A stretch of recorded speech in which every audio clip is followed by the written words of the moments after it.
Is he one in crypto? 100%, not taking it away from him. However, to tell you he has mastered the space, I don't think anyone has. So what we're going to see going forward is the SEC getting beat up in court, like we saw with XRP and a bunch of other coins and situations with crypto that we've never seen before. The SEC and the Fed, they take you to court. Their conviction rate is like 80 something percent, 90%, something crazy. But when it comes to cryptocurrency, we're going to watch them get their asses kicked because they don't know much. All these arrests that we're seeing, Sam Bankman-Fried, Frosty's NFT, Tornado Cash, and the 1,000 others that are too much to list, these people are going to be cooperating with the government, whether we like it or not. They're going to be giving them advice because they need it. I don't think these FBI agents and IRS agents and SEC agents that have been hired in the last year even know how to use basic Etherscan.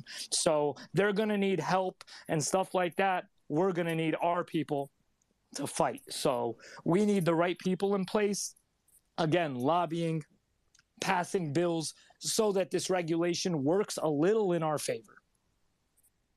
Real quick too, it's not that we would love, we need Bitboy to be, no, he has the status, the voice, the following, and he's willing. Do you see any of your favorite influencers, like even before NFTs, doing this? I don't, and if they are, please point them in my direction, because I don't see them. I've had my fair thoughts on Bitboy myself years ago, and seeing him come full circle and realize, okay, there's a better way to run my fucking platform. I respect that, and I love that so much. Let's go to Shield, and then Motivating Gene. Yeah, basically everything you guys have been correct. I want to touch on something that Gino said before, where you said it was your unpopular opinion, but that the people in Congress, they know about it and they're learning about it. I don't think they're learning about it. They know about it. They're seeking advice. That's why people like Bitboy, whoever, like Book said, Garga or Gordo or something, they need people like that to give them advice. Otherwise, it's not going to be regulations that we're going to like unless we have people giving them the right information and the proper information. What's up, Gene? Yo, guys, thanks for having me. Fuck, you guys move so fast. Like, there's a time where it's like, oh shit, I want to say something about something that you're talking, but like now we're like on another format, and now I'm like, fuck, what the fuck was I gonna say? No, but okay, so just to switch the topic a little bit. So for the ones that have been keeping up with like Solana or Utes coming to Polygon, I had a call with some. Ben, what's up? Did he just get cut off? I Yeah, he's He got yesterday's news. Oh, okay, gotcha. Well, first of all, Books, thank you for the financial advice as always regarding Bonk and Solana. So thank you for recommending all that stuff. Appreciate it. But no, I think it's important to know that like these fucking congressmen are dinosaurs, man. They really don't have a good understanding of this shit at all, and that's why they need 25-year-olds to come into Congress and lecture them on how cryptocurrencies work. Now, the people who are running and funding them know exactly what's going on, and this is something that we talked about a couple of weeks ago about central bank digital currencies, and some of the most important things on the planet are control and influence. And what's going on in this country, at least for the last 100 years or so, is that the Federal Reserve has been in control of our treasury, our finance, and what people I think don't realize is that the Federal Reserve is a private organization. It's not actually the power of the purse that's supposed to be controlled by Congress. So the U.S. dollar's lost over 97% of its purchasing power since 1913 when the Federal Reserve was created. And that's why it's really important for everyone to understand that not only is the financial financial industry globalized and international, and that's why things like forex are pretty important. And we don't have to get into that whole topic, but the like I was saying before, control of your own finances is really, really important.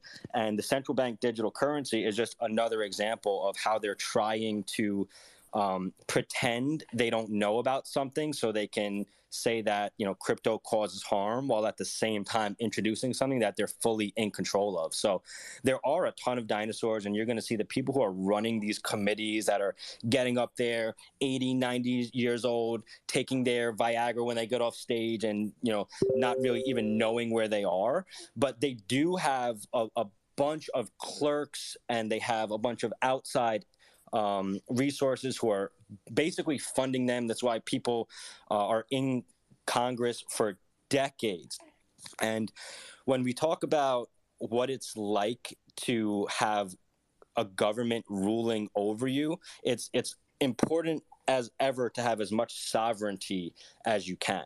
So these people do know, for the most part, what they're doing. They know that they're trying to get rid of the control that you have over yourself, and they're trying to take control of that. And when we look at things like inflation in general, you're losing a percentage of your net worth every year, 8, 9%. Gone. So when they're seeing people that are getting rich and they're involved in crypto and they're taking control of their own lives, and they're learning about, you know, how powerful that sovereignty is, they have to shut that shit down.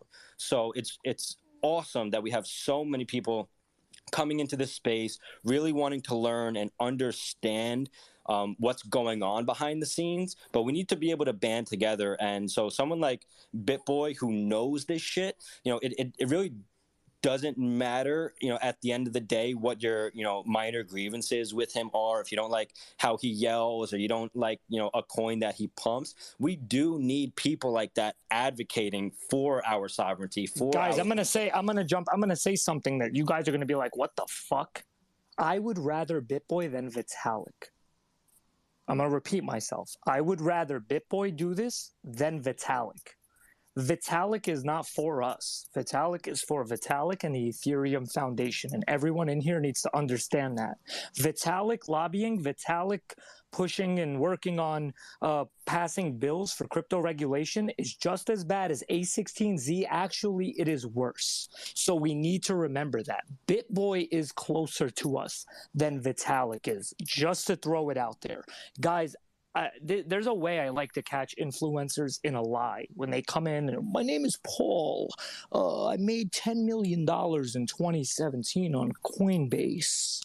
Guys, I was there. First all-time high when Bitcoin hit $19,000, Litecoin hit $400, XRP hit $4. I'm exaggerating a little with the numbers. Excuse me if I'm wrong. I know you're going to correct me in the comments.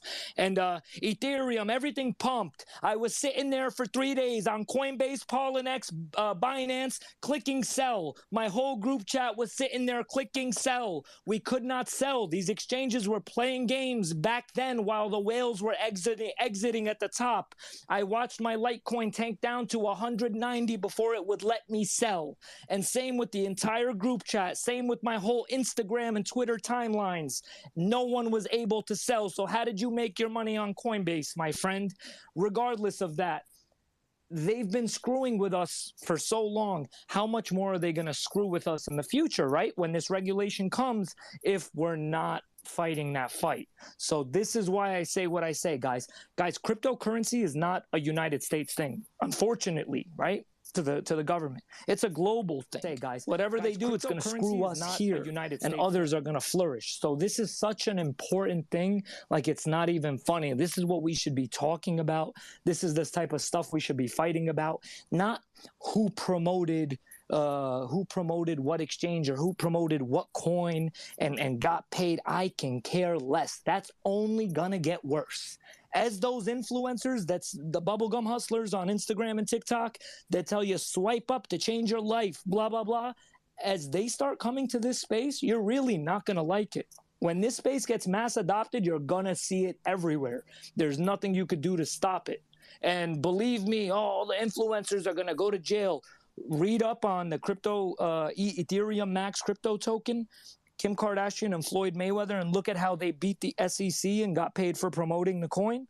Learn more about how that works before you think that these influencers are all going to jail and all this nonsense. Stop caring about stupid shit and setting yourself back. Start looking at and caring about the important stuff, like what's going on with the government. They'll pump the fucking coin up while there's a huge meeting that they don't want eyes on, so we make a little bit of money and we're not paying attention. All these little things that they do, guys, we got to really wake up and start understanding before they ruin this shit for us. Me personally, my plan is to make as much money as possible before regulation gets here, so that when it's here, I could be like my grandma and my parents. Hey, honey, I made 3% on my portfolio this year. John, the stockbroker, called me, but he's in the Bahamas. He made 5 million%. Him and his institution that handles my money. And for everyone here that thinks that these stockbrokers that have been telling our moms and grandmas, I wouldn't touch that with a 10-foot pole. No. Don't take out 1% of your portfolio that loses money or makes very little money every year, but lines my pockets. Don't take any of that out and put it in Bitcoin when Bitcoin was at 3,000, 9,000, 13,000. Guys, they told our families not to do this. Everyone in this room has a family member that stockbroker or whoever manages their portfolio told them to stay away from crypto. It's a scam or whatever they said. Imagine Bro, when I told regulation my gets to buy ETH at 4K. Am I wrong for that, or? Bro, I told them too. Some didn't listen. They said my broker said to stay away. Now your broker's going to be telling them in the next 5 years to buy crypto, and they're going to trust that guy, man? No fucking way. I'm not going to be that person, guys. So please, we really got to stand up. We really got to fight for this. David, what's going on, man? Welcome. Wait, before David goes, which, by the way, we can let books talk for hours, and I think we can all agree that we'll be good. We need nothing else. We just need books. I love you, books. But real quick, before I forget, you brought a really good point, Ben, about the currency thing, the Forex stuff. So I started Forex trading like years ago, right? I was definitely one of those bubblegum hustlers teaching you about Forex. But the more important part is I remember there was a time where Forex actually was illegal. I mean, it still technically is. Like, you can't even find a U.S. broker to trade off Forex. But now it's like you can trade on offshore brokers, yada yada. But at one point in the world, 100 years ago or something like that, it was illegal. You couldn't trade it. And then regulation changed because the banks realized, well, we need to use these exchanges to fucking trade our customers' money. So when you put your money in the bank, if you don't know this, ladies and gentlemen, it may say $10,000, available. But what's happening is they're trading that, making money on that, and then getting mad at you when you do it, and then banning your account when you do it.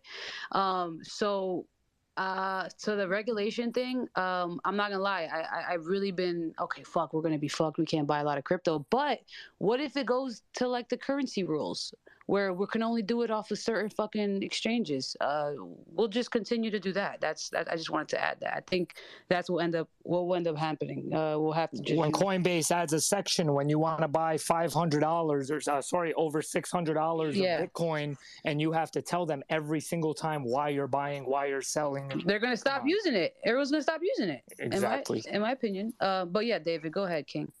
Fuck regulation, because regulation is only here to fucking protect the 1% that fucking come in that don't want to see us have any fucking opportunity. I understand regulation's coming. I agree with that. It's coming. And I hope that the regulation that they do implement is beneficial to both sides, not just to one, not to the 1% to protect the 1%'s assets, but to everybody. And clarity is a big thing. We do have regulations. We have absolutely zero clarity in the United States of America. So, yeah, I'm not with regulations. Bitcoin was created to escape the regulations. Like, again, that's just me. Another thing, like, nobody fucking talks about this, and I still, I'm like, fucking, it's mind-boggling. They're fucking running a test program.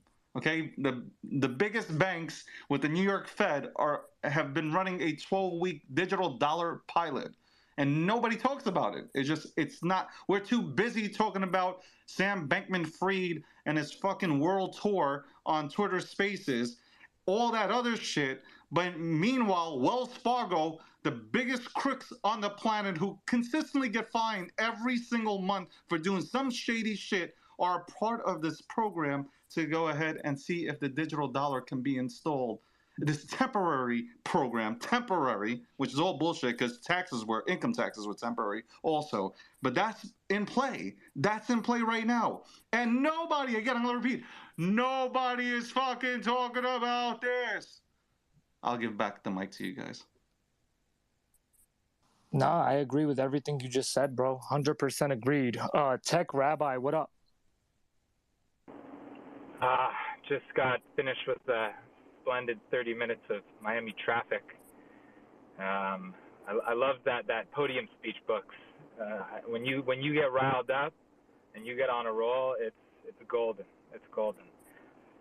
So I think this is a really timely kind of conversation for me. I'm pretty deep in the education world, trying to disrupt it with Web3.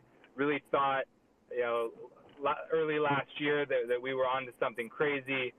We had Coinbase back our DAO, where we just felt like we were on top of the world, ready to disrupt education.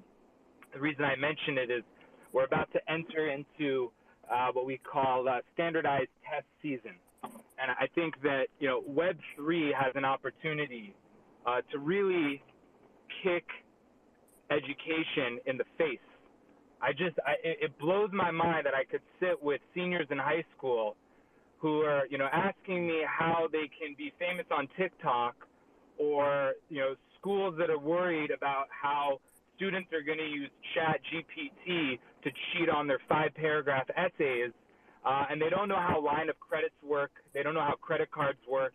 They don't understand investing. They don't understand how to make money besides for Amazon drop shipping, getting free shit as a social media influencer, or someone that they saw on YouTube, especially the Tai Lopez type people. Hey, I make $350,000 a month. These kinds of things. These students live in a fantasy world where they spend more time dancing on TikTok than they do trying to figure things out. And honestly, for me, I'm at a loss. I'm burned down and exhausted because I cannot convince superintendents or CEOs of massive education companies to do anything except make Web3 a cute little token, talk at one of their big conferences. But no one is serious about financial literacy. No one's serious about entrepreneurship. And the reason why is because the people in charge of the government, in charge of education, they want to have compliant, ignorant, and damn near stupid people who will continue to hope that these people are just going to magically take care of them. So, I'd love to hear from people, on this space. I know there's a lot of people passionate about education, passionate about helping young people, but Web3 has to figure out how to really disrupt this, because if not, you look at China right now, the way that they set up these metropolis school cities, the way that you see other countries that, you look at El Salvador, they are literally putting Bitcoin education as a core competency. Math, reading, writing, Bitcoin. And then here we have schools in America. Oh no, we found, oh great, we found a ChatGPT detector because someone's going to cheat on their essay about colonial America, or about the economic crash of 1917. So I'm done with my rant, but I feel like this is all tied together. If we can't help the next generation, this generation Alpha, that's graduating from middle school, graduating from high school, these are the people that need help, need a new type of education.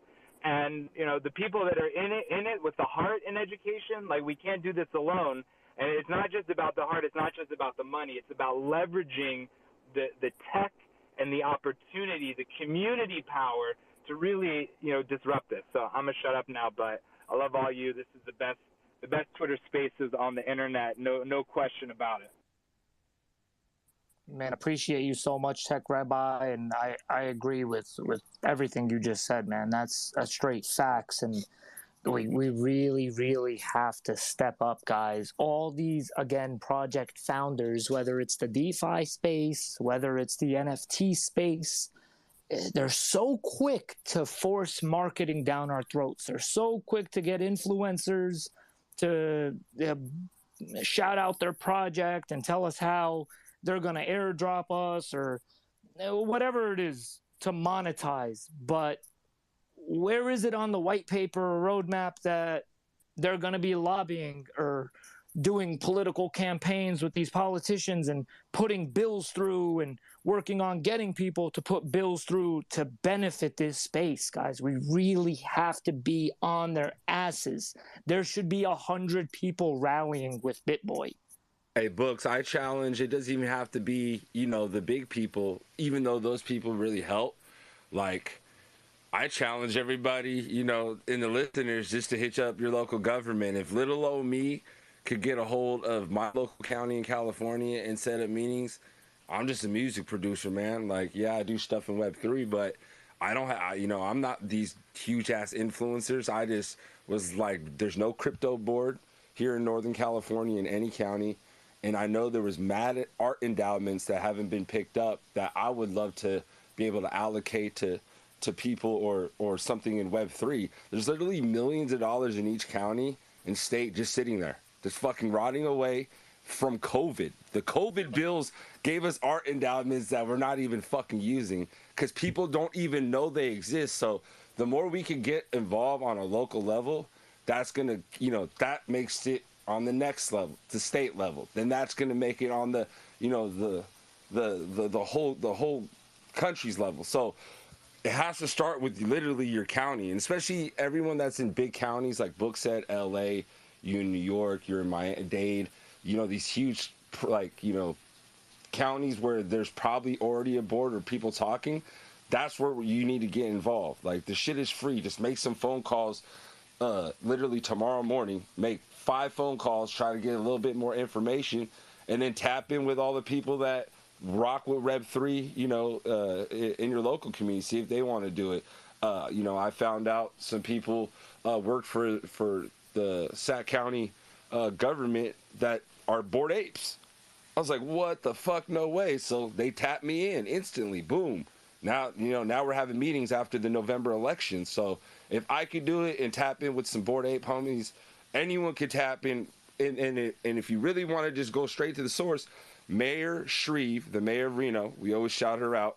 She is one of the pro people that is nonpartisan, pro crypto, like the data, like Profits, your mayor. So she will help you if you don't have a plug or you don't know any, people that. DeSantis. Yeah, she will tap you in, DM her or tweet her, say, hey, I'm trying to get down on the local level. Can you point me to my mayor?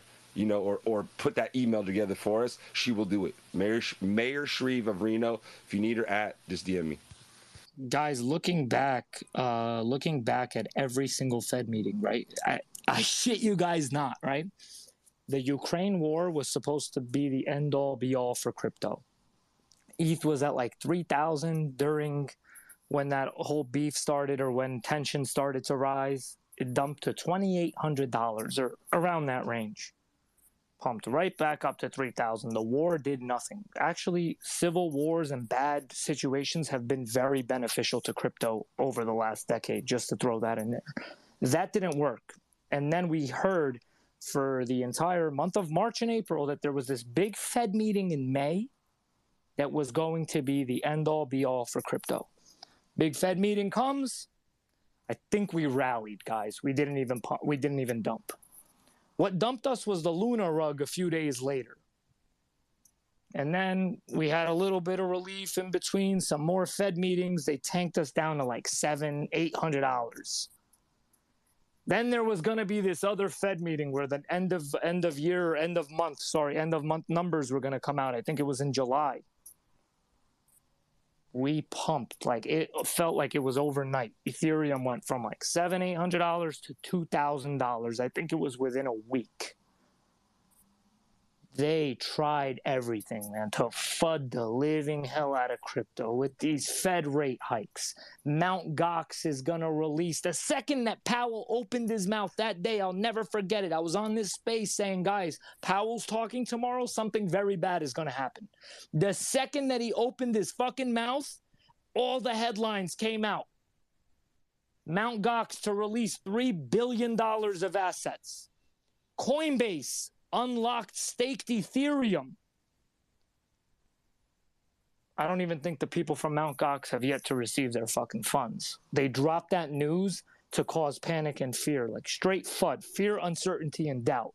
And ever since then, these Fed meetings have just been awful. And then we're expecting this beautiful midterm or elections relief pump, a small Fed rate hike of only 0.5. And what happens? Sam Bankman-Fried, their little golden child, they send him right in and he just straight up screwed us. So please, guys, stop trusting Gary Gensler. Stop trusting Powell. Stop trusting these government officials. They don't want the best for us when it comes to crypto. We really, really, really have to be on their asses, especially with all this regulation stuff. These are all reasons why I ride with someone like Bitboy for speaking up. Someone like him that's bill is going directly against what SBF wanted to do. Ahmed, what's going on? What's up, lovely people? Hope everyone's having a great day. My favorite topic, well, one of them. As I've said on this stage several times on books, Scott and Profit can vouch, like, regulation isn't saving this space. Regulation isn't saving you. Regulation is not in your best interest. Regulation is not here to push the space forth. You know, the direct definition of regulation, if you just type it into Google, is, I'm reading it as I speak, a rule or directive made and maintained by an authority. Well, who's that authority, right? That's, in most parts of the world, why is a government, right? And an argument I used on this space before was, you know, should inflation be illegal? You know, our government for the past few years now, probably about 3 years, printed out money.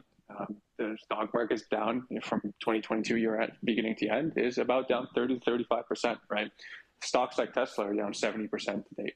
So now it's not to knock that regulation hasn't protected or enabled like equities and all that fun stuff, but for people to think that regulation is going to come into a space like this that's so new, so infant, and full of immense capabilities and future, and be here to protect you in case you click on the wrong link and you get rugged $1,000, it's quite the opposite. I'm based in Toronto, Canada. Regulation is already starting to fly in here in bits and pieces, and I've said this before and I'll say it again. As a Canadian citizen, and someone can fact check this before everyone comes attacking me in the DMs, Canada implemented a law late summer of last year that you're only allowed to purchase $30,000 Canadian, which I believe is about 25K, give or take the currency US, of cryptocurrency. That does not apply to Bitcoin or Ethereum. However, let's just say I want to go buy $50,000 of Bitcoin. I don't own the asset, so I'm not shilling it. I cannot. That is regulation. Canada makes me, if I want to send books, $1,000 via, I don't know, anything. If I want to use Coinbase, I have to do a KYC not only for myself, but for books as well. Now, people will argue, well, it's transparency and safety. I think it is not. It is just another way for the government to be able to get their take. Just like when the cannabis industry in Canada first came here before it touched the rest of North America, it was in fumbles. Why? Because the government was like, how do we make money? They legalized it. Crypto, when it comes into play, they just want a bite of the cake. And they want a bite bigger than anybody can touch. And that's why institutions like JP Morgan, BlackRock, and all these multi-billion and trillion-dollar brands have stepped into the space in the past probably now 5 years, but have marketed quite the opposite. JP Morgan CEO in 2017, I believe, someone can just double check that date, but roughly around there, said Bitcoin's a Ponzi scheme. Guess who just filed trademarks for for crypto wallets and trademarks for NFT marketplaces and trademarks for everything and anything Web3? JP Morgan. BlackRock, exact same situation. Now, for the past 2 years, they've been one of the biggest institutional buyers in the space. Again, a few years back, slammed Bitcoin as a whole. My point is don't believe everything you see on Bloomberg. Don't believe everything you see on CNN. when it's in the benefit of somebody, they're the first ones to jump up and clap for it. But when it's not, because they don't understand what it is and they fear it and they see there's nothing for them there, they're the first ones to clap you with the red slapped headlines on CNN or Bloomberg and crypto crash. Their biggest nightmare, Exactly. their biggest nightmare is for us to go and pull money out of the bank and put it into crypto. It's for our parents and grandparents to go and say to their brokers, we want to pull out of the stock market that's been fucking us because my son's making crazy money over in crypto or NFTs. That is their biggest nightmare. And for those of you that think that's what mass adoption is, I don't know what to tell you. We'd be lucky to get 1% of what's in the stock market to come into the crypto market. So please, guys, open your fucking eyes. Who do we got? Mika. No, I just put it down because I forgot what I was saying. And then you caught me. You're good, Mika. What up, Ben? First of all, I love Mika's energy. I forgot to say before, I love when she came in. She came in real hot. I was waiting for another one now, but we got you next time, Mika. Something that David said before kind of got my brain going about something when he mentioned Wachovia, Wells Fargo. So when we talk about regulation, we need to understand who it's for also. So like the regulation and laws that are passed, they're for the little guy. They're for the regular, everyday, common person. And a few examples of it were brought up earlier, just regarding things like how the SEC targets people, and Kim Kardashian gets to skate off because she has money, so just pay $1 million in fines and boom, you escape criminality, stuff like that, right? But what he said about Wachovia and Wells Fargo got me thinking about how I think about a decade or so ago, they got in trouble for literally laundering money for Mexican drug cartels and had to pay like $150 million in fines for billions of dollars worth of laundered funds. And so that was like 2% of their profits for just that year. And they were able to escape with, just paying some pocket change for them. They were able to get off. But, if you get caught with a dime bag in your pocket in the wrong city, you're going to jail for years. So I think it's really interesting how the laws are unequally applied, and then take that into consideration and kind of compare it against when you deposit $10,000 or more in a bank account, you could, if you do it multiple times, you can be flagged to the IRS. Or the fact that the IRS was trying to get people to have to report over $600 in transactions on Venmo or PayPal. So when you look at that, if you don't have world-class lawyers and unlimited funds to basically be able to get yourself out of these positions, then you're in deep shit. And so that's what they go for. That's what regulation brings. That's what over regulation of laws in general in society brings. And that's not even taking like political factions into account, like with Lois Lerner and the IRS years ago. So it's such an important topic to understand, and these regulations are not necessarily something that's being brought on to help us. It's being brought on to track us. And so that's why when they talk about digital currencies and the central bank digital currencies, they want to get away from cash, because cash is generally untraceable. So the thing about blockchain, as we all know, is the transactions are visible and public, but that can also work against you. If you have to KYC for everything, and if you aren't in full control of your anonymity and privacy. So these things are such important topics, and this is one of my favorite things to talk about. So David, thank you for bringing that up. That really got my brain moving a little bit, and it's something that's so important for this space in general. And while people may welcome regulation and they want Big Brother, Big Daddy to take control of everything, you have to really want to take control of your own life in a way that allows you to have freedom from these governmental regulators. Agreed, bro. Six, what's going on? Hey, what's going on? To tap in on a couple of the topics, y'all know how I feel, like what the tech rabbi was just speaking about, education. I feel like the education system is failing us more and more the longer it goes, because the gap is between what they teaching its kids and with the technology and everything is really not there. On top of that, it's like I feel like needs to do a little bit more part when it comes to that. I know we all and a lot of people play a big part into education and teaching, but it's also a lot of bad actors and a lot of people that just want to talk about it. There's a lot of people that just go on Twitter or go on social media and just speak about it because it sounds good. They actually not doing shit. They ain't doing nothing. They ain't helping nobody. It's a lot of influencers that unless you have a big following or unless you're going to pay them, they won't come and speak to a small conference or a small workshop where there's kids or there's people from the inner cities. Like that's a reality. They won't.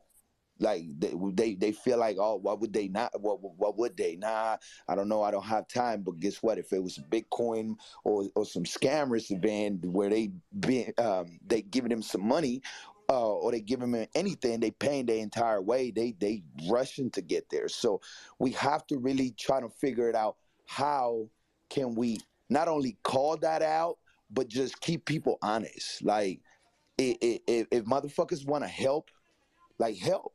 Like it's okay. We have to push for the right influencers. We really got to find and push for the right influencers, guys. A lot of these influencers in this space, I'm looking at my timeline sometimes or jumping in and out of spaces. Like, I'm like mind boggled. Like, how does this dude have 500,000 followers? Like, what the fuck is he doing? This guy's scaring people away. This is not pushing the space forward. Even these founders in the NFT space, we haven't seen a new standard since the ERC 721A contract from Chiru Labs on the Azuki team that pushed the space forward. Like, that's sad. If developers are just copy and pasting contracts off of GitHub and launching shitty projects, why are we pushing for it? We really, really have to wake up, guys. 2021, that was like our little honeymoon period. 2022, half the year was a bull market. It was like not real. And then we saw the people working through the bear market. The ones that are truly working are the ones we need to push for. In 2023, where we're going to be seeing a lot of insolvency, project insolvency and stuff like that, guys, a lot of wake-up calls. This whole SBF thing, wake-up call. We're going to see a lot of that on, that's macro, right? We're going to see that a lot on the micro level, where these NFT projects, these shit coins, they're the ones that are going to be, they're going to be exposed in 2023 for being insolvent, not having money, not really building this entire time, and all that. Again, we need to really push. We have to push for the right people. Mika, what's up? Facts. I actually wanted to ask you a quick question just for educational purposes on like what you thought about like Ethereum. Is it centralized or like decentralized? And like maybe we could clear that up, because I heard after the merge it got more centralized, and I feel like there's just not enough education on like what is actually decentralized in this space. Listen, it's always that whole centralized stuff. It definitely got more centralized. However, I don't think it's centralized. It's a decentralized cryptocurrency at the end of the day. Do I think that because of the merge and who's holding it and what exchanges and where it's staked, that this causes it to be centralized? No. But at the end of the day, AWS and all that stuff does factor in. But to look at what people from Solana are saying, oh, Ethereum is centralized just like Solana is, and sit here and agree, absolutely not. So no, the answer is no. And there's 100 other reasons. I just don't want to ramble on. Bad Brothers, what's up? Yeah, what up? I was going to speak on the regulation for What is going on? Sorry it took me so long to get in here. We were recording a video, and sometimes you get into recording a video, and then you just think of a zillion other things to put in it, and it ended up taking a long time. So sorry I'm late. But, yeah, definitely glad to be here. And if I could real quick comment on that centralization with Ethereum, I think it's very fascinating that Vitalik Buterin put out a Medium article in 2017 explaining the difference between not only centralization and decentralization, but also about the different levels of decentralization and the different types of decentralization. You can have governance decentralization. You can have, software decentralization. You can also have something that's total free-for-all decentralization, but that doesn't make any sense because if you think about it, like someone had to come up with the name Bitcoin, right? There's some level of centralization in everything, and so he really argued that there's a continuum of decentralization and centralization. A project will always fall somewhere on that timeline, or timeline may not be the best phrase, but somewhere on that rating scale. And I think it's really fascinating that just recently he came out and called, XRP totally centralized, which is funny because in that article he explains that nothing is totally centralized or decentralized. Everything's in the middle. Now, is Ethereum decentralized? It falls way more on the decentralized side than something like Solana, of course. Of course, centralized exchanges are really far on the centralized side. But when it comes to something like Cardano, it's more decentralized probably than Ethereum. I don't know what the number of nodes, but when we're having this conversation, you can't really just say, is it decentralized or is it centralized? Because you have to look at all the different aspects of the project. Is the token supply decentralized? Is the network decentralized? Are the dApps, are they really decentralized? Or are they cutting, is the network cutting costs and cutting speed or increasing speed by using a more centralized system? So it's really kind of unfair. Like what people are talking about with Ethereum is now that a lot of the nodes are basically, I can't remember what it's called, OFAC compliant, OFACS. I think that's right. Somebody can fact check me on that. But it's one of these things where a lot of the nodes are aligning with the financial regulations, and that is the reason why people are saying now it's more centralized, because of the node control and some of the background companies that run the nodes as well. So that's something that we've been talking about doing a video on and really educating people on what that's about. But it's just to say something is centralized or decentralized like as a blanket statement, that's really actually super hard to do. The network can be decentralized or more centralized, but there's a lot more to it than just the network, So some of the projects, for instance, they have tons of founder tokens. So really the supply is controlled by the founders, like that is one element of it. So I really suggest everybody go, if you just Google Vitalik Buterin decentralization Medium, you'll be able to find that article. I talk about it all the time. It really changed the way I think about things. So, thanks for having me, and, definitely glad to continue these conversations here. Man, Bitboy, I've been watching your videos for so long. A lot of people seem to forget that you were around trying to educate people for a long, long time. And watching you grow has been absolutely beautiful because it led to this whole SBF thing. And you handled that better than the media were supposed to trust and listen to. And I've got to give you so much credit. Then I find out about this bill that you're trying to pass and how it goes against all the nonsense SBF was about. Man, we need 1,000 of you, bro. We really do. Hats off to you, man. I really, really applaud you for that. Well, certainly thank you for the kind words and the support. Obviously, for whatever reason, I'm seem to be a very polarizing person in crypto, but I really do have the best intentions at heart for what we want in this space, and we're trying to push things forward. A lot of YouTubers out there, and this is no shot to anybody, they want to sit in their room and make videos and make money, and that's great. Like, we should all strive to want to own, well, not everybody, but a lot of people strive to be entrepreneurs and own their own business, take care of their families. Some of us, we've got a bigger ideal of what we want the world to look like. And that's the passion I have for crypto, for decentralization, for fighting the WEF, for fighting Gary Gensler, for making sure we get smart crypto regulation that doesn't destroy decentralization.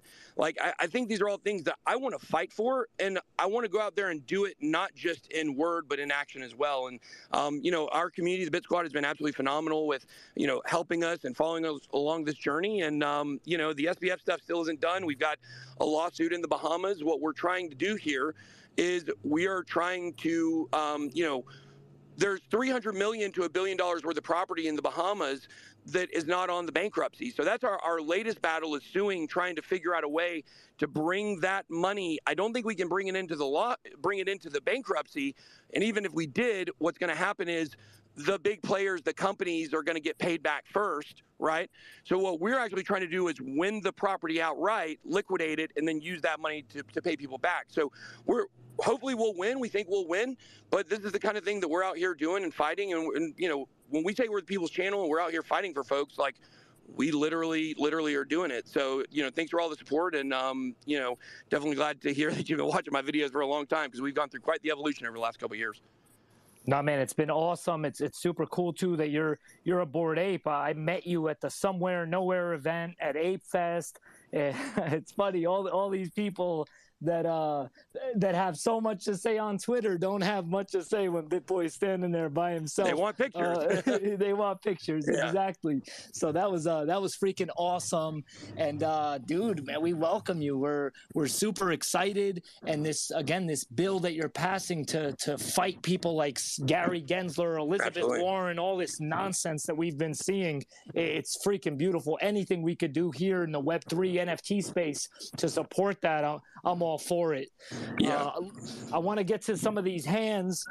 Please, guys, if you're going to be asking questions or anything, I ask you to be respectful, stay on topic, or you're getting booted immediately in the middle of the conversation. So, Bad Brothers, I'll start with you. Yo, what's up, Bitboy?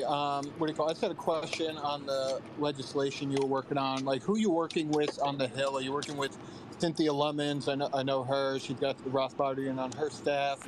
Big fan of Thomas Massey. Just wondering, you know, what type of people you're talking to. I can't hear. I got to leave and come back out. So I'm having my audio. Hold on one second. Oh, wait. Or was that just somebody being quiet? Bad Brothers, can you say something again? Yeah. Can you hear me? Can you hear him, Ben?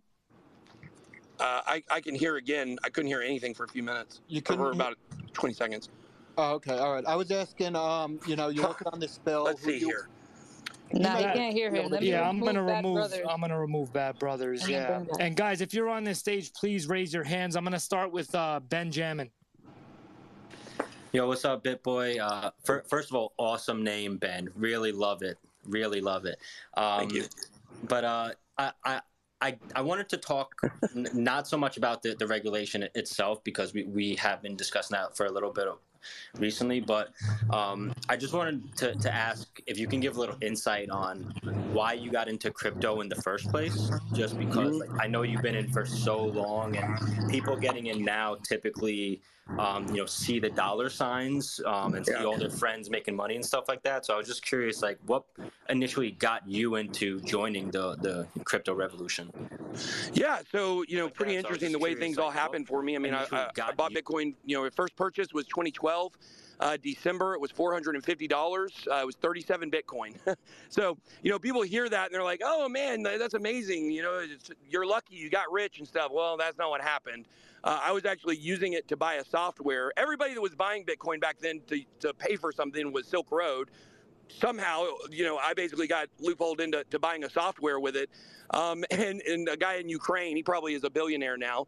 But I was using it to pay for things like the original dream of Satoshi Nakamoto, right? Electronic digital currency, or peer-to-peer currency. So I was buying a lot of Bitcoin in 2012 and 2013, but I was spending it all. So fast forward to November 2013, when the bull run really, really picked up, I had 6 Bitcoin left in my account, which was not even that much. And I was like, holy crap, this is $1,700, not each, total. You know, it's about $300 a piece, I guess, somewhere around there. And so I met a guy on localbitcoins.com. We met at a McDonald's over the Wi-Fi. I sold him the Bitcoin. While I was waiting for him to get there, I was trying to research what it was really, because I didn't even understand it. I thought Bitcoin and Mt. Gox and BitInstant, to me, it was all kind of the same thing. And so, you know, I just, all the sites and all the educational resources were not there back in 2013. There was basically, I think, one YouTube channel. It was Bitcoin Uncensored with Krista Rose, and he had a partner. It was basically a podcast. There was not information out there. And so I felt like I hit the jackpot just making $1,700 bucks. You know, I took my family to Destin, Florida. We live in Atlanta, so it's a typical place for a vacation here from Georgia. Went down there, I paid a bill, and, you know, I was happy with that. Well, 2014 February, Mt. Gox gets hacked, obviously, and I thought Bitcoin's dead at that point because I didn't understand it. And so 2015, 2016, I bought a little bit here, bought a little bit there, and was really just looking at it as kind of like some quick come-ups. I was, trying to play professional poker at the time. So, I was doing a lot of gambling. So I was like, just looked at it kind of as gambling is what I was looking at it as. But when I say bought it, I mean, I bought a Bitcoin or two around, $200, $300, $400, $500, and it would go up a couple $100. I would sell it. I was making hundreds of dollars, not thousands, or certainly not more than that.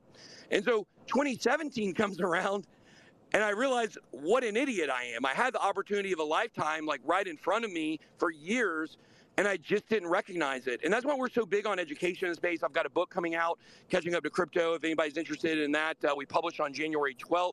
We're going to be doing a big book giveaway, contest in the next couple of days on my channel and on my socials. But the whole idea of it is to catch people up to crypto. That's why it's called Catching Up to Crypto. If you read this book, now you're going to be able to have a good footing and understand what you missed in the last 10 years. And this is what really has fueled me is my lack of education. It led to like the worst financial decision I ever made. I could be a billionaire on an island right now. Now, things have certainly worked out well for me, and I've done very well, and I love this life that I live now and the influence I have in crypto and, the friends I've made. So it's not like I wish I could go back in time and redo that. I mean, you live and you learn. But the reality is, in 2017, it was the money that really drew me to it. It was the money that I missed, the gigantic opportunity that I let go by, and that drove me to not want other people to make the same mistake that I did. And that's when I really started learning about what it was in decentralization. And coming from a business where I posted tickets on Craigslist in the tickets by dealer section. That's what my business was in the early 2010s. I did very well with it. And what happened is the guy got his payment processors taken.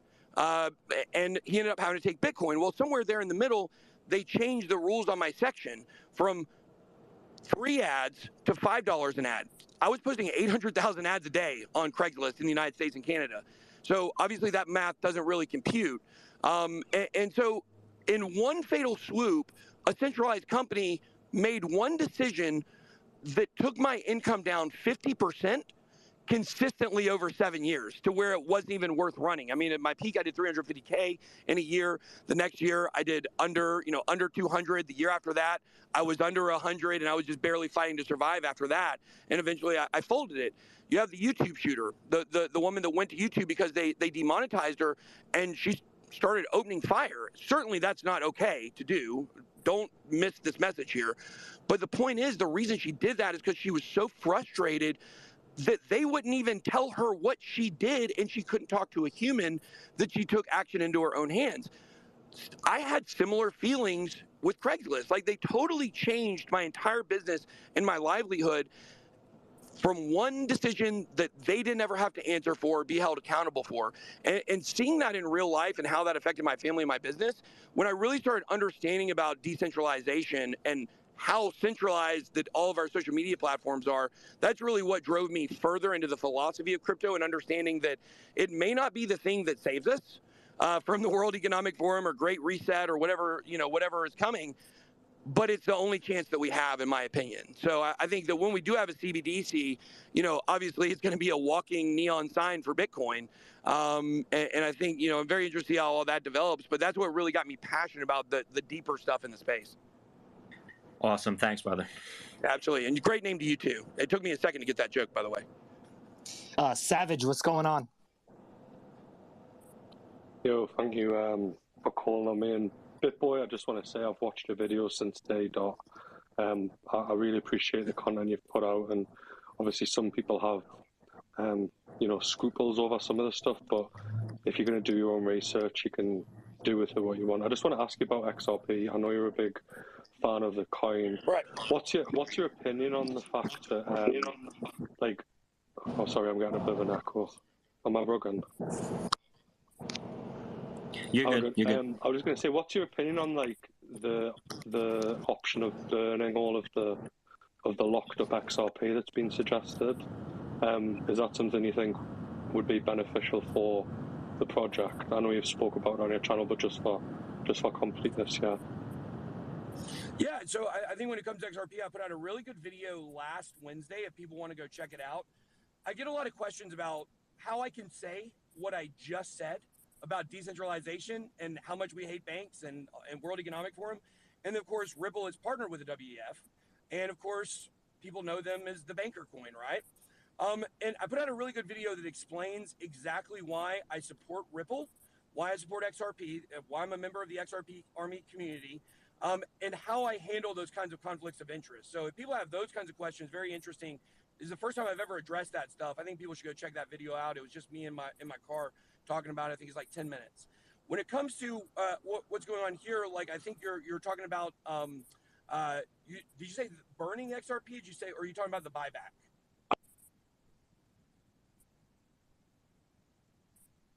Nope. Savage, you're on mute. It's just because you used XRP as an example of centralization when you were talking. I just thought, I've seen the video, Ben. I just thought for completeness, if you just wanted to mention about, you know, the CEOs obviously mentioned about the burning of the vested of the state.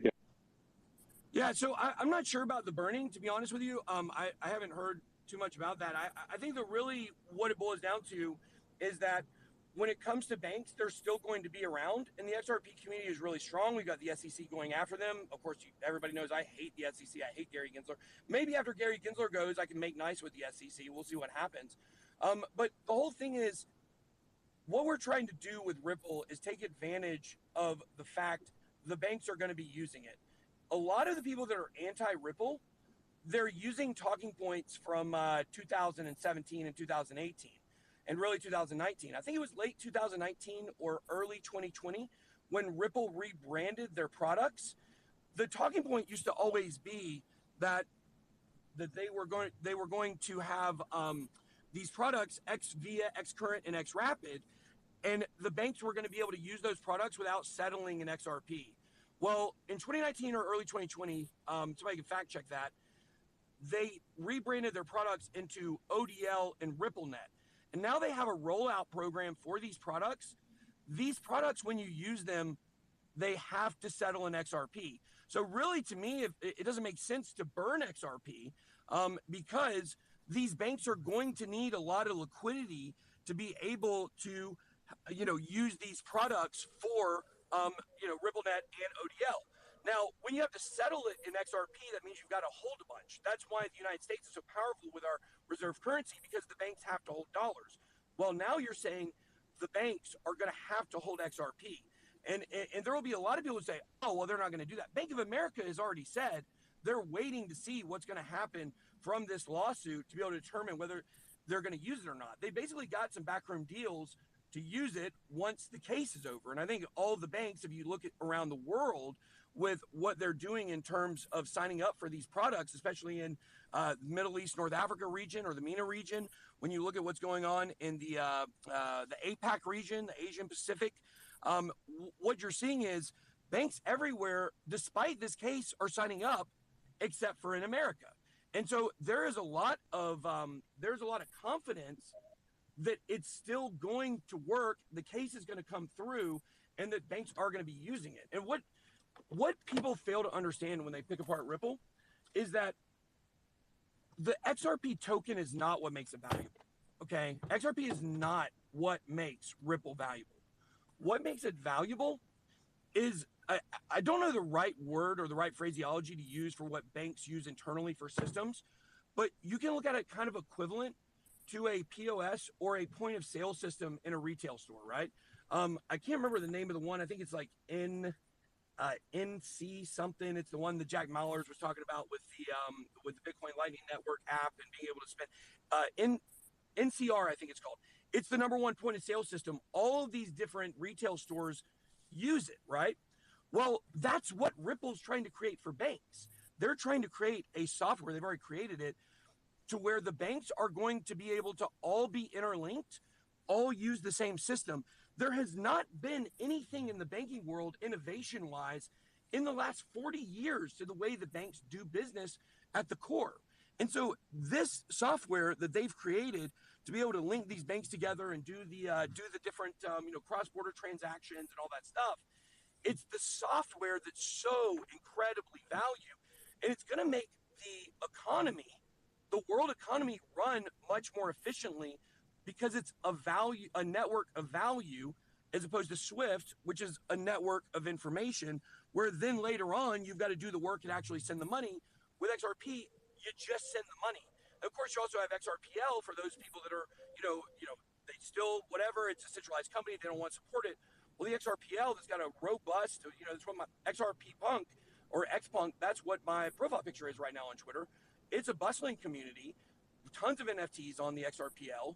XRP Ledger is what that stands for. And so there's a decentralized aspect of XRP that has nothing to do with the company Ripple. It's similar to Ethereum or any of your layer ones. They're actually also going to be integrating smart contracts. That's the one thing XRPL doesn't have is normal smart contracts like a lot of these other projects do. But in the future they will have those eventually, and so it's going to be very similar to what we see out there now in terms of being decentralized. So I think even if you don't want to support Ripple as a company, which I think Brad Garlinghouse is a freaking star. Like, I love Brad Garlinghouse. He really stands for a lot of what us in crypto stand for if you really listen to his words, more so than just about any public figure out there that's behind any of these projects or major exchanges. So I think he's not going to lead people wrong, and I think that we're a long time away before Bitcoin becoming potential reserve currency of the world, which I think it will eventually. I think it's like 25 years. The banking system is still going to thrive throughout that time. So, and they're going to do it with or without you as a retail investor. So, those are my opinions on Ripple. That's why I support it. I love the XRP Army. I hate the SEC.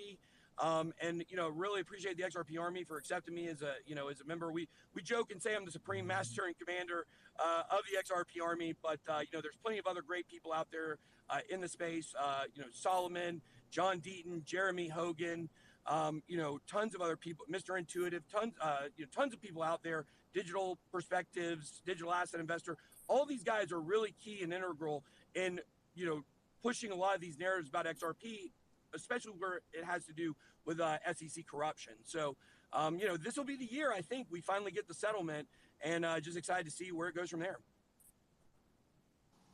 Hey, Bitboy, thank you so much. We've seen a lot of bullshit from whether it's Powell, the Fed, Gary Gensler, Elizabeth Warren, these dinosaurs that know nothing about this space. And we've seen a lot of their bullshit, right? Especially since May, since the whole Luna situation had happened. With regulation coming, we're not a fan of it here. I'm definitely not a fan of it. I can tell you confidently that I don't think it's going to benefit us in any way, but there's no way of avoiding it. With what you're doing, how you're fighting them, the bill that you've got that goes against all this lobbying and nonsense in the bill that Sam Bankman-Fried had put out. Can you discuss it more? Can you discuss more about what we should expect from regulation and how you're fighting it?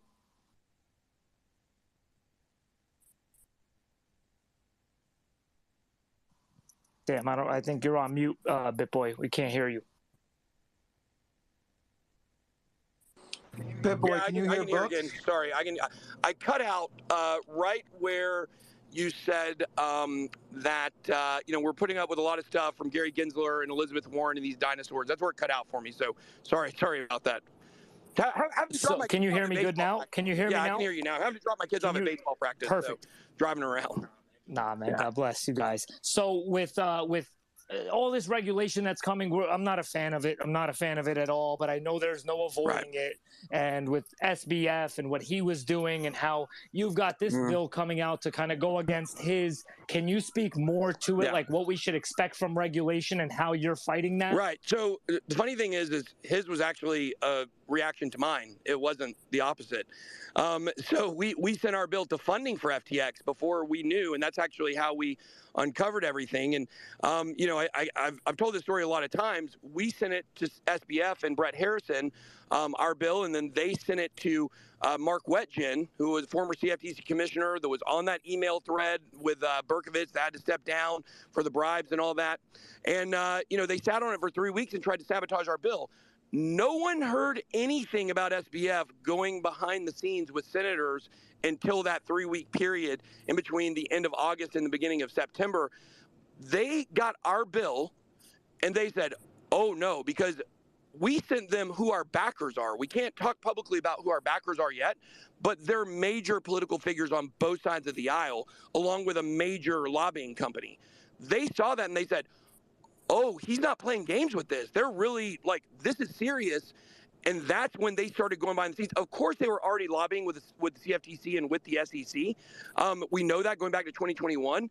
But trying to get in the Boozman bill, what became known as the DCCPA, that was off the radar. They were trying to pull people in that were our supporters, and that's what pissed me off in the beginning when I found out that's what they were doing. They tried to steal one of our major political backers, and this person told us that they said, hey, you should leave his team and come work for us. We're trying to create a federal bit license. And that's how everything really started unfolding between me and Sam. And so our bill is the total antithesis of what they were trying to do. Because Sam, this is what people have to understand. No one in crypto that has vested interest in a company like a centralized exchange should be out front leading crypto regulation, right? Like Charles Hoskinson, for instance. I love Charles. I know there's a lot of controversy, different things, but I think Charles is a genius. I think he's phenomenal in person. He's a really great guy. You know, he was one of the first person we shared our bill with and stuff like that.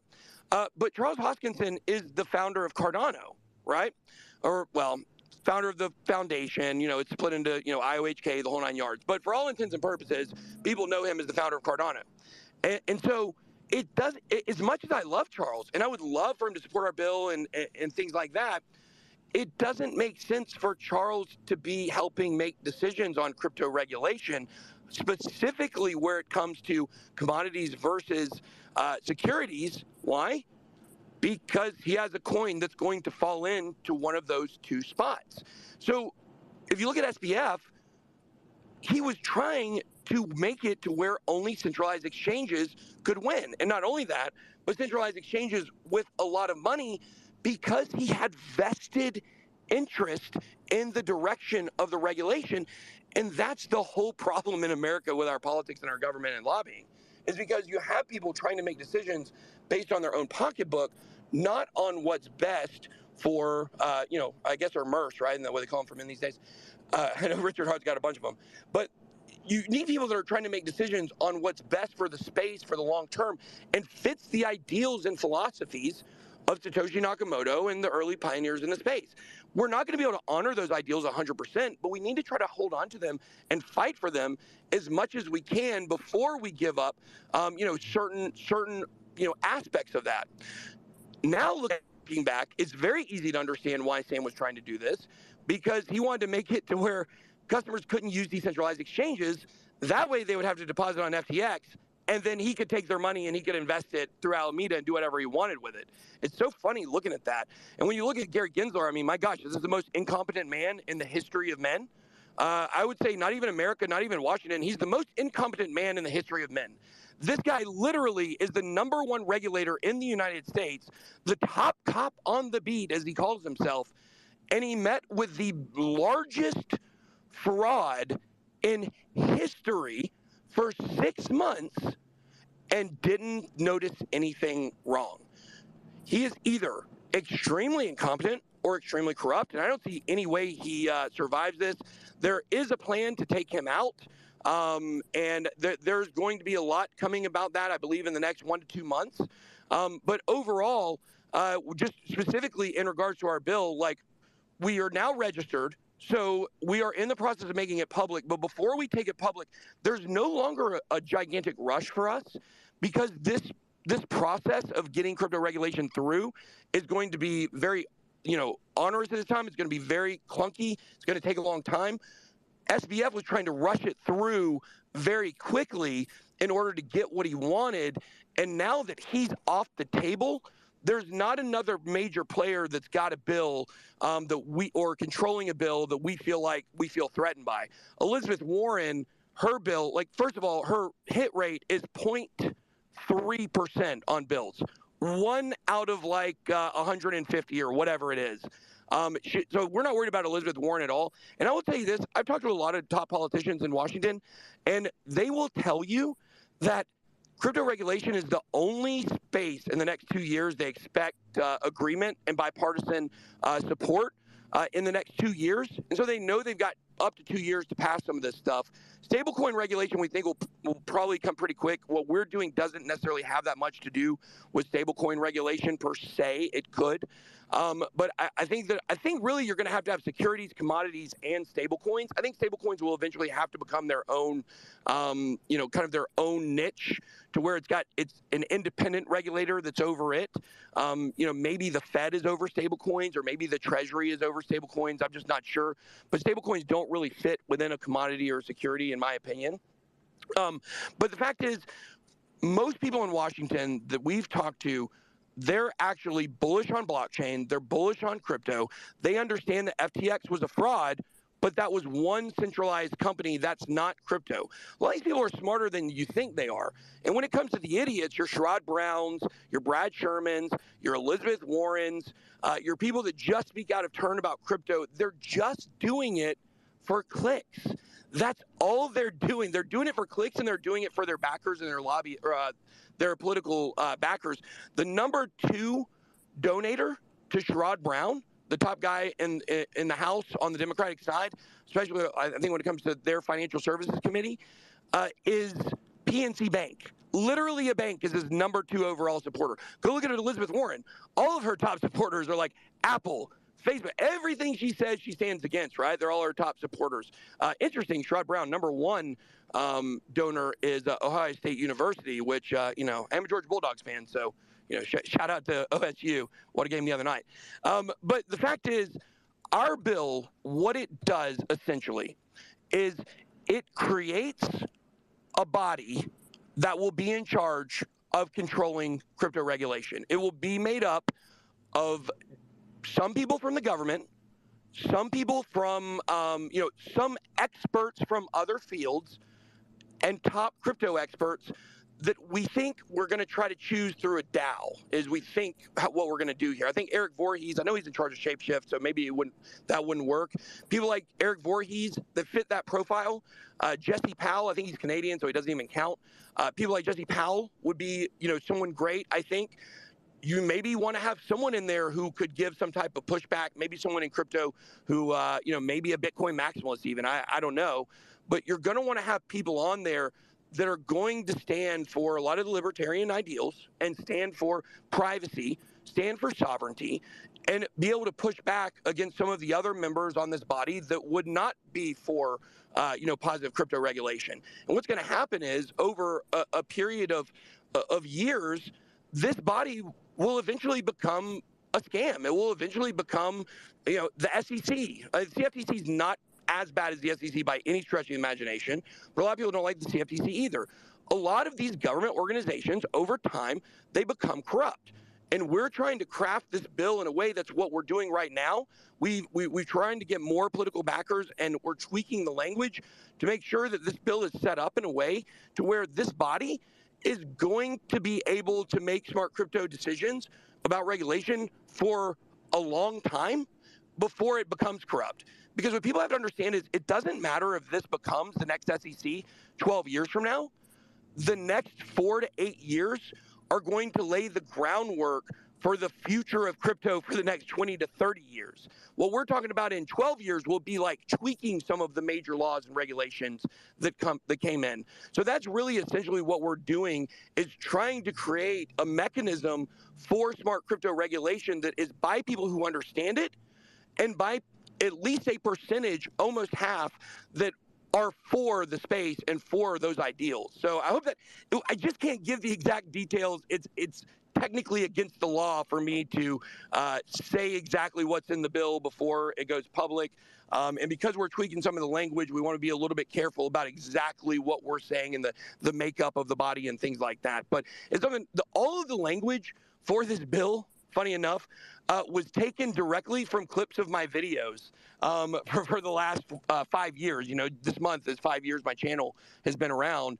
And so this is something I've been talking about passionately for years. The SEC don't know how to regulate crypto. CFTC doesn't know how to regulate crypto. Congress, the Senate, they're not of the crypto IQ level to make smart decisions as of now. That will change in the next 10 years. but we need people in that understand the tech, not necessarily technology, but understand the direction and the ideals and what we need to protect, like decentralization and peer-to-peer transactions and decentralized exchanges, and not be so adamant about the things that don't matter. Like, hey, how can we help crypto exchanges make more money, which is all Sam was trying to do. So I hope that's as much as I can give you about an overview of what we're doing. No, man. I love it. I think we don't have enough founders and enough people in this space, influencers that are taking this head on. This is so important. We've been preaching this forever, and being involved in politics, I find so important because it's people like you, Bitboy, that know what we need and what we want with regulation. Otherwise, it's going to be a total disaster. I've got a whole conspiracy in my head that once we regulate and start doing all kinds of crazy things, Russia and China are going to unban crypto, probably already working on it, just to play in that whole game. And while we're regulated, they're going to have better regulation than we do and just make us look awful like they always have been. So huge shout out to you for all that. I would say just real quick in terms of kind of the nuclear arms race. I mean, maybe that's a bad choice of words in today's war climate, but you sound real far away, Ben. Let me see if I can get this here. Okay. Can you hear me? Is it better now? A lot better.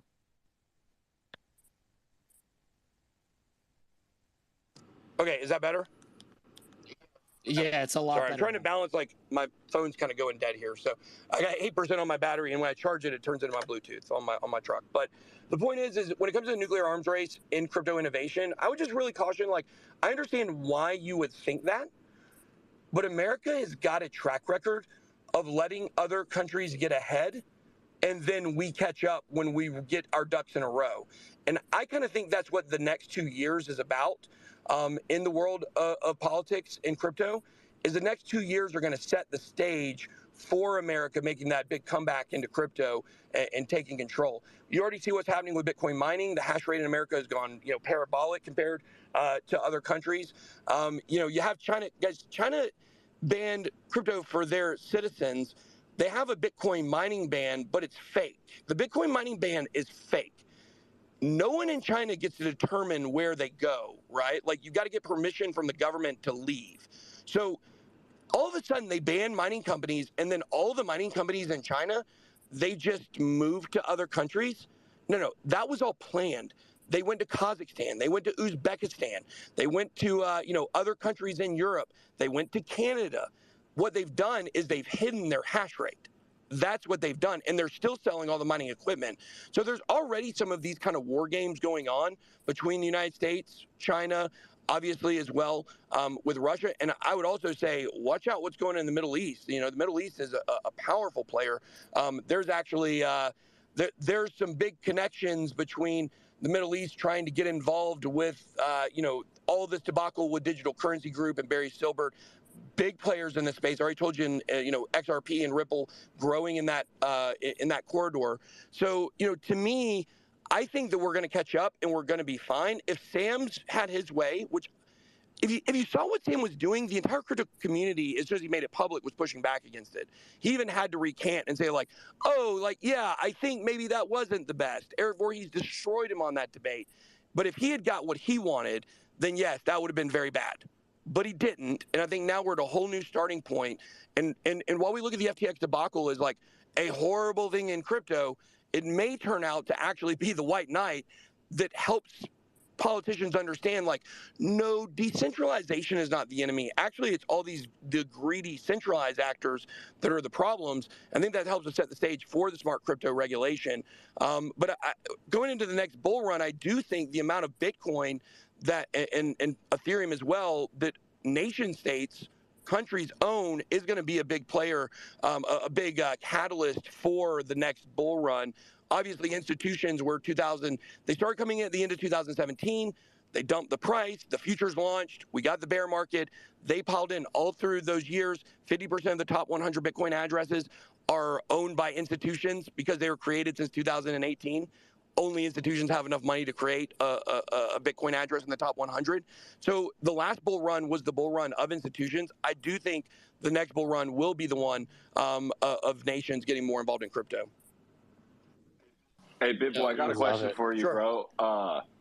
You know, we always want to point our audience, you know, in the right direction in a good fight like this. What would you say to somebody, you know, on the ground level that, you know, loves what you're hearing, really didn't know about all of this? Where could somebody on the ground level start off, you know, to help this movement at all? Like, where would you direct them? Yeah, so let me see if I can find real quick. I'll post a link in the chat that goes to our political Discord. Let me see if I can find it real quick. I'll text somebody for it. He'll send it to me here in a minute, and I can post it.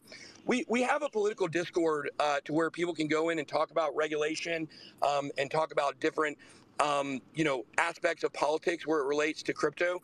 We have some high-level people in there, some people that have helped us out with some funding. So we're still working on funding for the entire bill. The entire bill is $3.2 billion. So, you know, I know obviously like people want to see the bill public and what it is before they support, which I understand. But if people go into the Discord, there are our main admin there, Crypto Wonk, he can actually go ahead and have a meeting with you, a Zoom, and show you what our bill looks like so far if someone's serious about donating. So once we're public, we are going to really look grassroots to have people donating money to help us with the bill. Fun fact, the bill is $3.2 million. It would have been 6 or 7 million, but we have zero marketing budget because I am the marketing budget, because obviously we have the voice in crypto. So that's one reason why a lot of these, you know, politicians were interested in working with me, because we've got the voice in crypto and we're able to actually push this without having to like market it different ways, and it cut the cost down tremendously. But going in the political Discord and you know, having those conversations will really be something that people can do to help. Obviously on social media, like spreading what's going on once the bill's public. This is what I really just tell people. Once the bill is public, most people in crypto are going to support it, and it's going to be pushing this narrative that this is the only way to do it. This is the only way to do crypto regulation, is going to be to create a body that understands crypto that can make it. I'm not trying to personally make decisions on what crypto looks like in the future. I'm just trying to position people that are the people we want making those decisions to be able to have that say and keep crypto people, keep crypto at the heart, so we have a say. And we've got some you know, plans for a DAO eventually and things like that. It won't be like, none of this will ever be for you know, me to make money or anything like that. We already talked about if there's a DAO and there's a token, like I won't even own any of the token. I want to steer as clear away from that as I can, so people understand this is all about change, and it's all about making sure we get the right regulation. This is not any kind of power play or money play or anything like that. We do have also our BitPAC, our Bit, you know, PAC stands for Political Action Committee, so it's our BitPAC Political Action Committee. And this is something that we're now registered. We're working on a website and some socials for it. You can get more information on it. But really getting involved that. We've got incredible people in the Discord that can answer questions. And then, of course, there will be, you know, if people want to have personal, private conversations about maybe donating to the Political Action Committee to help get the bill over the top, then we'll be able to have, you know, those meetings and share it. We met with some Bitcoin miners. We met with, you know, some people that run some projects. We met with some people that run other products in the space. And that's how we really were able to kind of get this going and get it forward. So here is the, let me post it in the, let's see, here it is. Okay, did I just make a comment? I guess, right? You know how to pin it, right? I know how to pin it? I Yeah, barely use Twitter. This is my first day. There's also a thread that you wrote in August that kind of goes over everything you've been talking about that has to do with the CFTC. Pin that shield.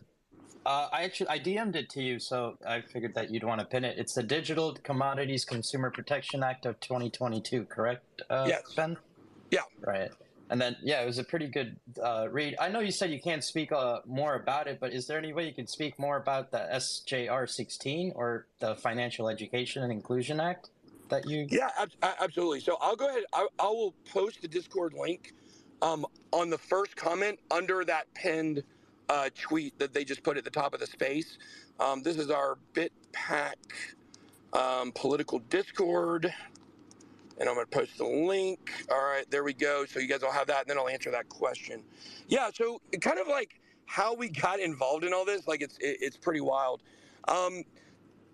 We went to Sacramento back. I think it was in March, maybe it was in May. I can't remember exactly when it was, but we went out there in March and met with. We were supposed to meet with Senator Hertzberg, who was in charge of the California Assembly at the time.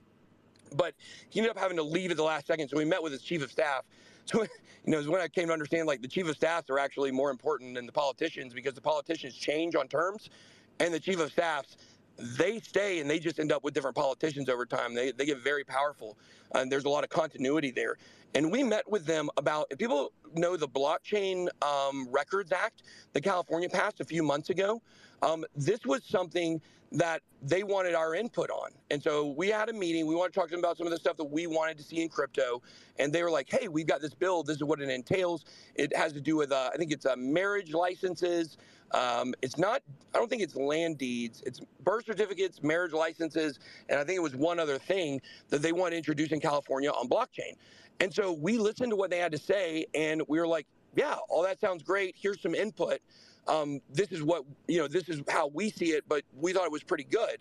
And they were very impressed with that, because they are used to influencers coming in, not in the crypto space, but in the traditional space.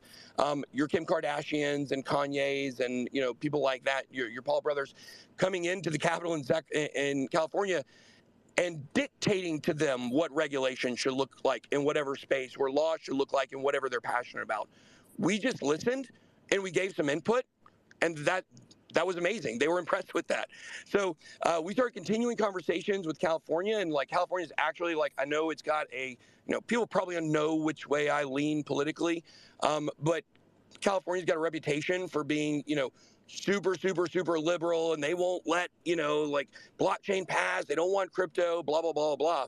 Well, that's not true at all in California. On the state government level, there are a ton of people in there that understand crypto, understand it well, and want to use it in a good way and use blockchain. I was super impressed with the knowledge level of the people that we talked to, and what they really wanted in terms of regulation for blockchain. It was all good, positive stuff. I was like, wow.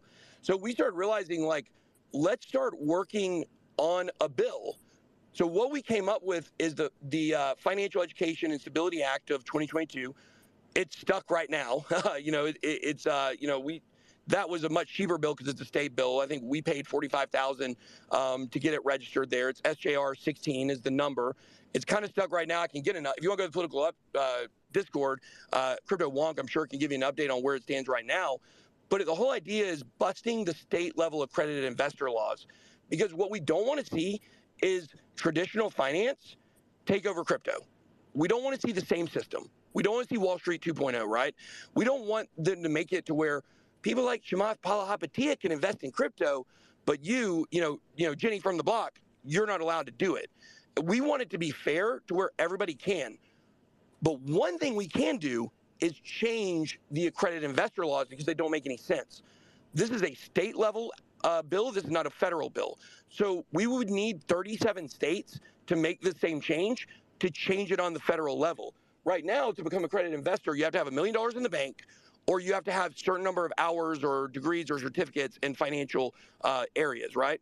Well, what they determined is that what this was actually doing, like Southern California obviously is very well known for, is their work when it comes to social inequality, right? Not social, financial inequality, where the haves have and the have-nots, well, they don't have. So when it comes to different races, what they determined is that the credit investor laws were putting different races like Hispanics and blacks, or black people, they were putting them at a disadvantage for being able to become an accredited investor, because what they were seeing is, to get the financial literacy, they were having to go to school and go totally into financial debt, right? Go into student debt, which is contrary to smart financial decisions. And so it was putting certain communities at risk for not ever being able to really get to that level of accredited investing. So what our bill does in California is it makes it to where all you have to do to become an accredited investor is take a test. And the test is, it's free. It will be given out by the state. And if you pass the test, you get to become an accredited investor. There's nothing more to it than that. You can take it as many times as you want. You don't have to have a course. You don't have to have, a certain number of I think you meant a certain number of hours. Yeah, I think you rugged a little.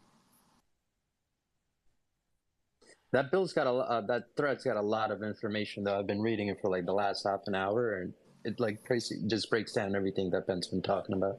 Yeah, it's definitely a lot of meat. I know. I've been diving into it. Guys, anyone, listen, if you're on this stage, please raise your hand if you have a question. If you don't, please step down, give someone else a chance. Not doing this whole engagement farming thing at all.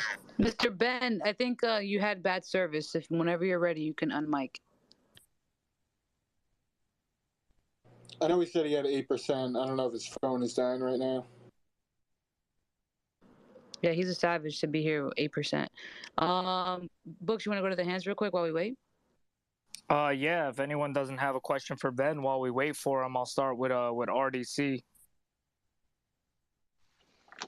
Yeah, man, I was actually going to slide in and kind of piggyback. I mean, it works for everybody in the group, but he just got into it on his SJR bill. I was going to kind of piggyback off that, like what his thoughts are on the only reason crypto's not regulated is, I mean, we can say some people are undereducated, but my hypothesis was that they couldn't set up a system similar to the one we have now, where like 82% of the trades take place in dark pools at night, where retail can't really trade, and like politicians are allowed to insider trade, like they can buy and sell stocks on the committees they sit on and allow funding for. And so basically they couldn't create the casino in crypto. And so I'm on the same space as you, Books, and thinking that they're going to limit the amount of money people can put into it until such a time as they control the casino. Then it's, you can do whatever you want because, you know, predication is king. It's just like history. If you write the words, then you make the things, right? Agreed. Ben, hey, Ben, let's see if Ben's microphone is fixed. Yeah, he's unmuting and muting again, so you may want to bring him down and bring him back. Yeah, I'll remove him and bring Ben. I'm going to remove you and bring you back up. Let's try that. What were you saying, Bad Brothers? Were you trying to say something?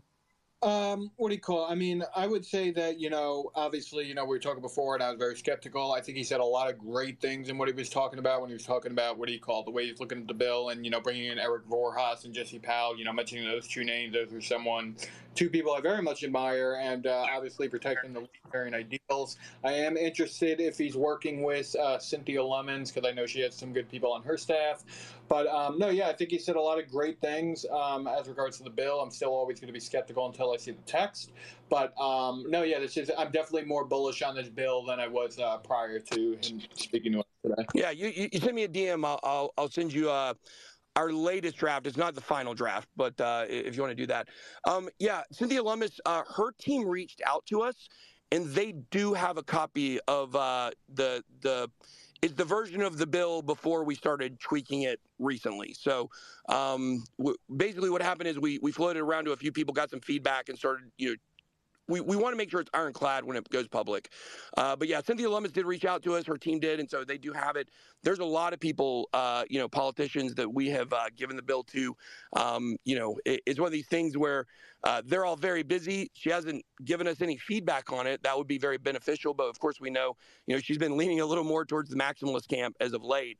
So, you know, part of this body's job will be to determine what's a commodity and what's a security. That'll be one of the first tasks that they take on. And so obviously if you're a Bitcoin maximalist, you want everything to be a security. You know, that's definitely not what we want. And really, you know, we call our bill Project Kneecap because we're trying to kneecap the SEC to prevent them from overtaking crypto regulation.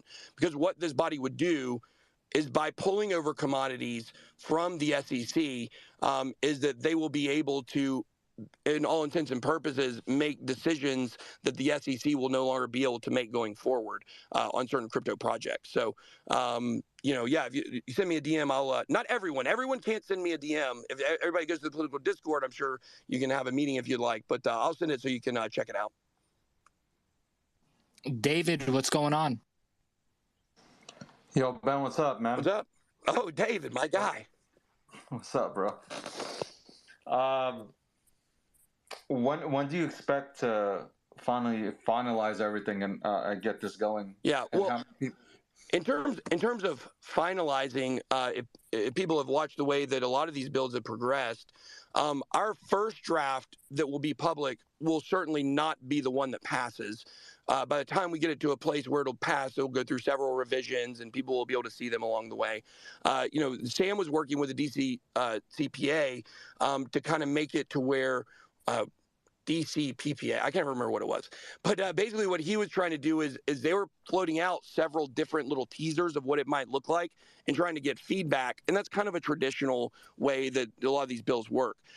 So we're, like I said earlier, like we're not on a super time crunch right now. I will tell you personally, it's driving me insane because I want to make it public so bad because I'm tired of saying this bill generally what it is. Like I'm so tired of that. But we got the funding for the bill for the initial wave to make it public and sign a contract with our lobbying company back in the middle of December. So I was hoping by the end of December it would be public. Then we decided to tweak some of the language. So my latest thing I was told 1 week ago was that it would be 30 to 60 days. So we're looking at sometime probably in February to be able to finally start getting people on board. But people have to understand, like I said before, we're not under a time crunch anymore. So we want to make sure that we spend this extra time getting it right, and it's going to have the best chance to pass. Like I said, we are bipartisan. We've got people on both sides, and their names people will know. These are not just random politicians. These are people that have been in the White House, have been, at the highest levels of Congress, and things like that. So, it's something we want to do as quick as possible, but we want to make sure it's right. And this like several month period of me having to tease it and being angry because I can't make it public. Once we do make it public, all that goes away and we can talk about it and people will understand and it'll be a good thing. So that's kind of what we're looking at, 30 to 60 days from a week ago. So hopefully 3 to 4 or 5 weeks, somewhere around that time frame. And Ben, when that happens, you got to let people know. You got to keep telling people to blow up those politicians' phones because absolutely. That are on the fence, that's the only thing they respond to if you blow up their phones. Yeah, absolutely. And I think once again, like I said earlier, like this is what we want to do. We want to make the narrative for this bill has got to be from the crypto community. This is the only way to do it.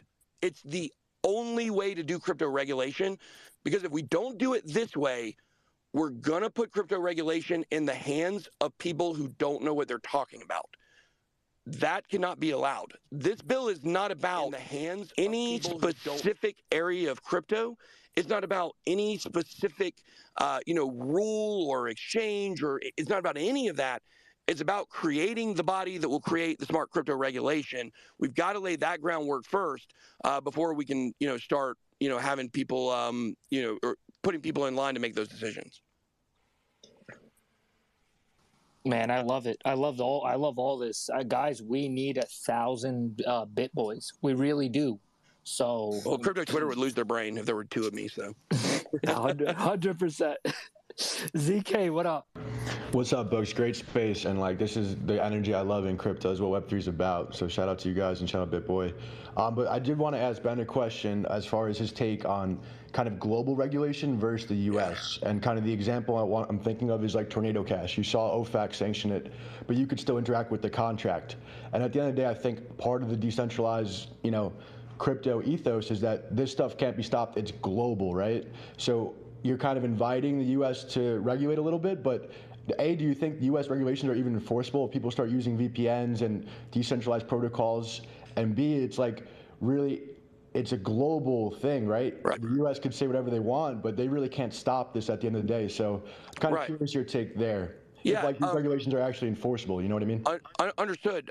Number one, when it comes to regulation here in the United States, this is not about world regulation. It's about us in America. So if you're listening from another part of the world, what we're doing over here may not be super relevant to what you're doing.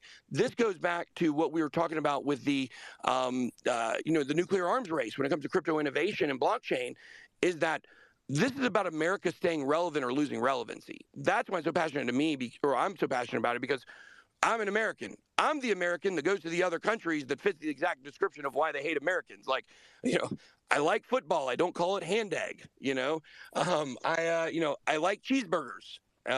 Sometimes a double. I do not like apple pie though. I don't like cooked apples. They're disgusting. I'm sorry. I prefer pecan pie, or pecan pie, as I like to call it. But I'm the prototypical American. I love America. I'm passionate about this country.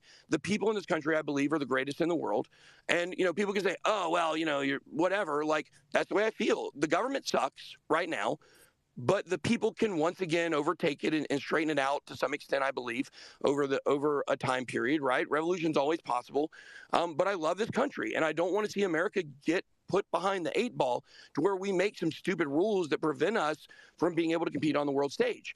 Now, are crypto laws enforceable, period? I'll tackle that first. No, not really, not unless you get caught. But look at the guy, Jimmy Bitcoin, the guy who had $3.7 billion worth of Bitcoin from a loophole, a backdoor he found in Silk Road back early in the 2010s. That guy, he just had to give up all of his money. He was driving for Uber. I think he's getting ready to go to probably get a plea deal, may do some prison time. I'm not sure. But yeah, sure. Like, he could create that backdoor. He could hide his Bitcoin. He had it in cold storage, hidden in his house. But once they found it, okay, now you're in big trouble. So that's really what it all boils down to. Are you going to get caught? And we understand that Chainalysis has developed to the point where Bitcoin's not private at all. It's really crazy to see what companies can find out about people. And so you really are putting yourself at risk. I mean, a lot of our addresses are public, obviously.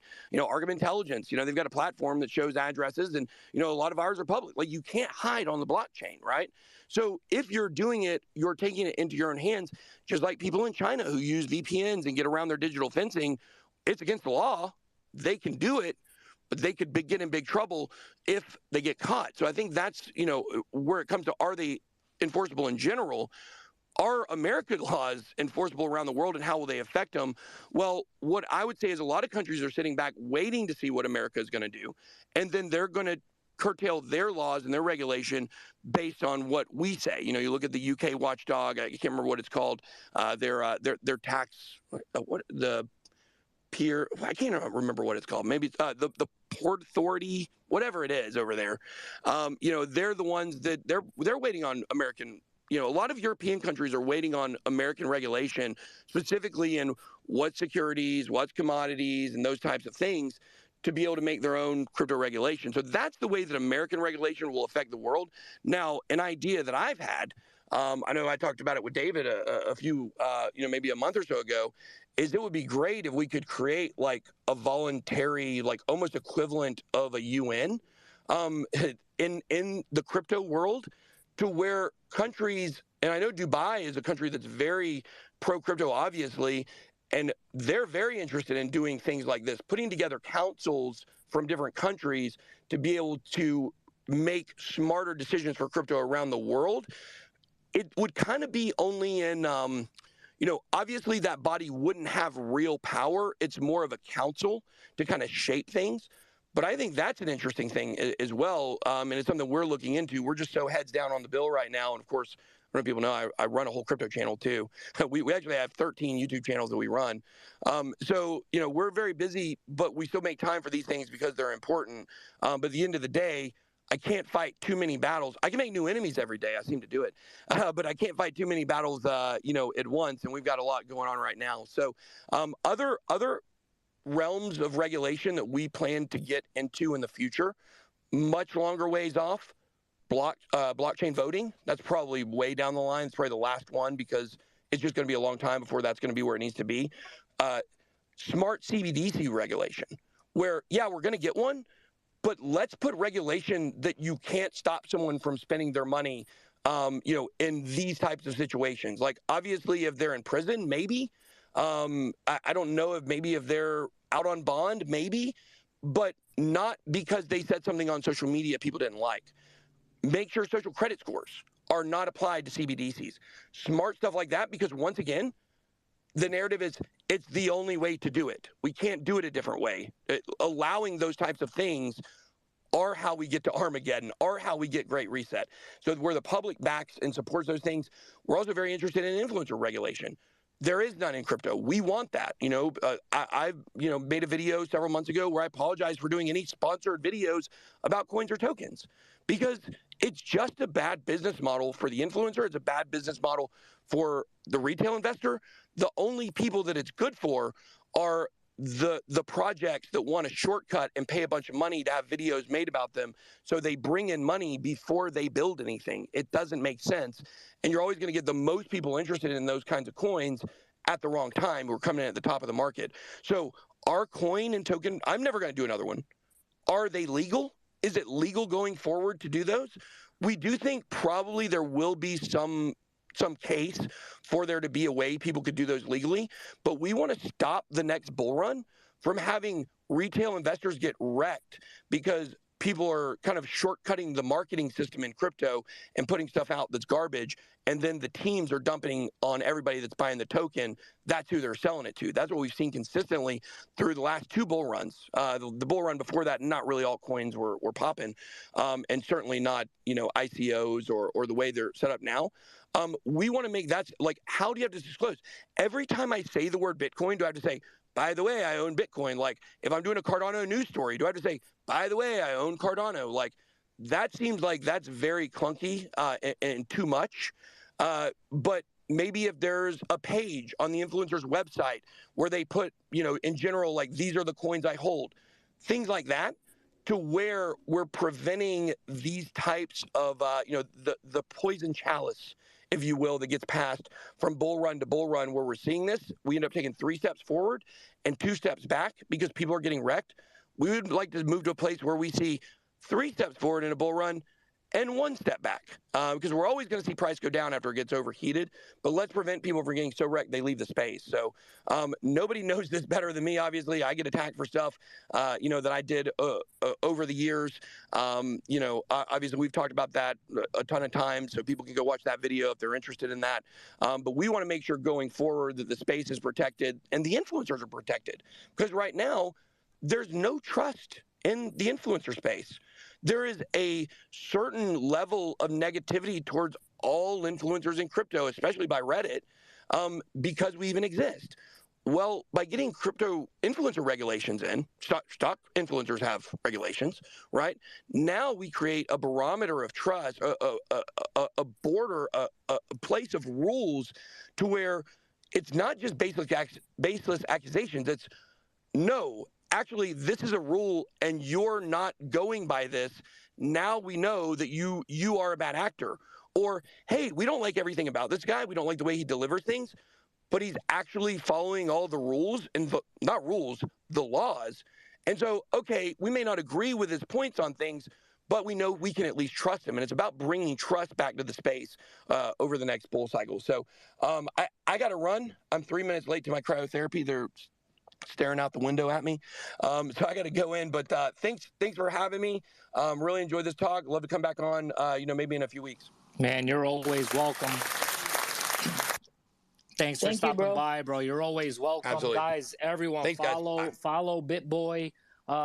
Keep a close eye on what's going on. No matter like what little psyop the government drops to keep our eyes off of regulation and our ears not listening to what's going on with regulation, we gotta get on their asses, guys. These are like the most important things right now for this space. If you live in a state that's not really crypto friendly, go fucking meet with somebody. Get a team together and start meeting with these politicians. Scott Fu just texted me and Profits Books. You got to do this in New York and New Jersey. I'm already doing this in Sacramento. Profits, you got to do this in Miami. Guys, these are things we should all be doing. We should be pushing these project founders in this space that we sit here and engage with all day to be doing these things. Influencers, same thing, guys. There's no running away from regulation. It's coming. We need the regulation that is good for us, not this same shit that we saw with the stock market and the banks for so long. We need what works for us, not what screws us and benefits the government, benefits the SEC, benefits A16Z and these huge VCs and centralized exchanges. Stop trusting these centralized exchanges too, guys. Take what happened with Sam Bankman-Fried and have your guard up when it comes to crypto.com, when it comes to Coinbase. Don't sit there and think they're good people. Guys, they're not. They do not care about me and you. All they care about is money. That's it. So please, guys, take what was said today, share it, retweet the room, and guys, keep a close eye on all this stuff. Hey, and Books, this kind of, I want to circle back to the point we were talking about yesterday about how everybody, most people, when they come to Web3, they want to do the two hardest things, be a master trader or a founder. And this is a perfect example where, a lot of people go, I want to do something Web3. I don't really know what